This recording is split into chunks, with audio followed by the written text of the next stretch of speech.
الحمدللہ رب العالمین والصلاة والسلام علی خاتم النبیین وعلی آلہ وصحبہ اجمعین۔ بسم اللہ الرحمن الرحیم۔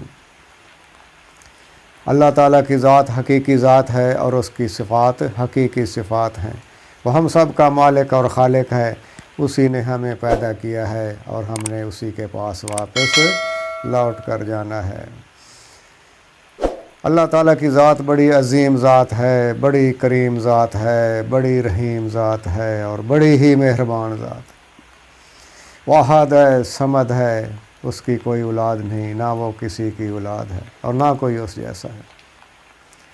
اللہ رب العزت کے سوا کوئی عبادت کے لائق نہیں، وہ زندہ ہے اور قائم رکھنے والا ہے، اس پوری کائنات کا تنہا مالک اور خالق ہے۔ اللہ رب العزت نے اس کائنات کو بنایا ہے اور کیا خوبصورت طریقے سے بنایا ہے۔ اللہ تعالیٰ نے رب العزت نے اتنا بڑا آسمان بنایا، پھر اس کے اوپر ایک اور آسمان بنایا، پھر اس کے اوپر اور آسمان بنایا، حتیٰ کہ 7 آسمان بنائے۔ اللہ رب العزت نے اس زمین کو پانی پر بچھا دیا اور اس کے اوپر بڑے بڑے پہاڑ لگائے، سمندر بنائے اور دریاؤں کو چلایا، اس کے اندر نہریں چلا دیں، خوبصورت پھلدار پھولدار درخت لگائے، اس کائنات کو اتنا خوبصورت بنایا اور اس کی فضاؤں کو بھی مختلف قسم کے پرندوں سے اس کو سجایا۔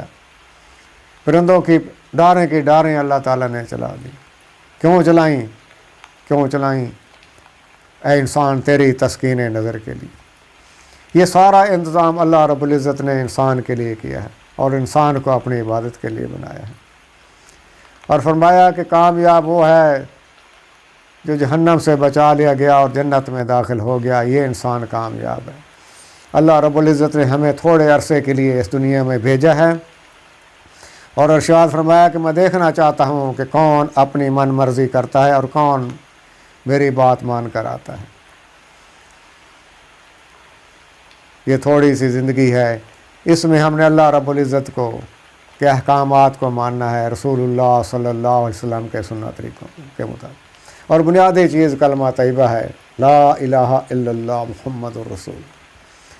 یہ بنیاد دین ہے، اتنا مبارک کلمہ ہے کہ ایک دفعہ پڑھنے سے سارے گناہ اللہ رب العزت معاف فرما دیتے ہیں اور اس کی جگہ پہ نیکیاں لکھی جاتی ہیں۔ اور یہ کلمہ پڑھنے کے بعد پہلا حکم نماز کا ہے، اور کل قیامت والے دن سب سے پہلے نماز کے بارے میں پوچھا جائے گا۔ فرمایا نماز مومن کی معراج ہے، شیطان کا منہ کالا کرتی ہے اور اس میں رسول اللہ صلی اللہ علیہ وسلم کی آنکھوں کی ٹھنڈک ہے۔ بھئی ہماری نمازیں اور 24 گھنٹے کی زندگی نبی کریم صلی اللہ علیہ وسلم کے سنت طریقوں کے مطابق ہو جائے، اس کے لیے علم کا حاصل کرنا ضروری ہے۔ علم کے معنی ہے جاننا، حال کے امر کو پہچاننا کہ اس وقت اللہ رب العزت کا کیا حکم ہے اور پیارے نبی کا کیا سنت طریقہ ہے۔ کم از کم اتنا علم تو حاصل کر لیا جائے کہ جائز ناجائز، پاکی ناپاکی اور حلال حرام کا ہمیں پتہ چل جائے اور ہماری زبان ذکر کرنے والی بن جائے۔ ہم ہر وقت اللہ رب العزت کو پیارے پیارے ناموں سے یاد کریں۔ موقع محل کی دعائیں ہیں جو رسول اللہ صلی اللہ علیہ وسلم نے ہمیں سکھلائیں۔ اس میں خیر و برکت ہے، دنیا کی بھی خیر ہے اور آخرت کی بھی خیر و برکت چھپی ہوئی ہے۔ اس کا اہتمام کرنے والے بن، قرآن مجید کی تلاوت صبح شام کریں، نبی کریم صلی اللہ علیہ وسلم کے احسانات کو یاد کر کے کثرت سے درود شریف بھیجیں، اور ہم ایک دوسرے کے ساتھ محبت اور باہمی تعلق بنائیں، محبت کے ساتھ رہیں، بڑوں کا احترام کریں، چھوٹوں پہ شفقت کریں، علماء کرام کی قدر کریں، اور ہمسائے کے ساتھ بہتر سلوک کے ساتھ پیش آئیں، عام مسلمانوں کا اکرام کریں اور ان کو دل سے عزت کریں، کسی کا حق نہ دبائیں، کسی کے ساتھ زیادتی نہ کریں، اور ہمارا ہر نیک عمل خالص اللہ تعالیٰ کو راضی کرنے کے لیے ہو، اس میں ہماری ذاتی کوئی واہ کے لیے کیا نہ ہو، صرف اللہ رب العزت کے ذات کے لیے یہ عمل کیا جائے، اللہ کو خوش کرنے کے لیے کیا جائے۔ ہم اپنی نیت کی اصلاح کرتے رہیں اور خود بھی نیک عمل کریں، دوسروں کو بھی اس کی تلقین کریں، خود بھی برائی سے بچیں اور دوسروں کو بھی برائی سے بچنے کی تلقین کریں۔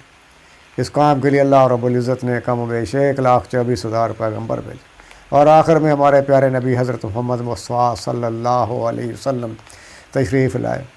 اب ہمارا ایمان ہے کہ نبی کریم صلی اللہ علیہ وسلم کے بعد کوئی نبی نہیں آنے والا۔ یہ ختم نبوت کے صدقے، یہ کار نبوت ہم سب کی ذمہ داری ہے۔ جس نے کلمہ پڑھا ہے اس کی یہ ذمہ داری ہے کہ پورے کے پورے دین پر چلتے ہوئے دوسروں کو بھی اس کے لیے کی ترغیب دینا، خود بھی برائی سے بچنا، دوسروں کو بھی برائی سے بچنے کی تلقین کرنا۔ نبی کریم صلی اللہ علیہ وسلم کا ارشاد ہے جس کا مفہوم یہ ہے کہ تمہیں ایک آیت کا پتہ ہو، اس کو آگے پہنچاؤ۔ آپ صلی اللہ علیہ وسلم نے دعا دی ہے، فرمایا خوش کرم رہے، شاداب رہے میرا وہ امتی، جو میری بات کو سنے، اس کو محفوظ کرے اور آگے پہنچائے۔ اللہ تعالیٰ ہمیں عمل کرنے کی توفیق عطا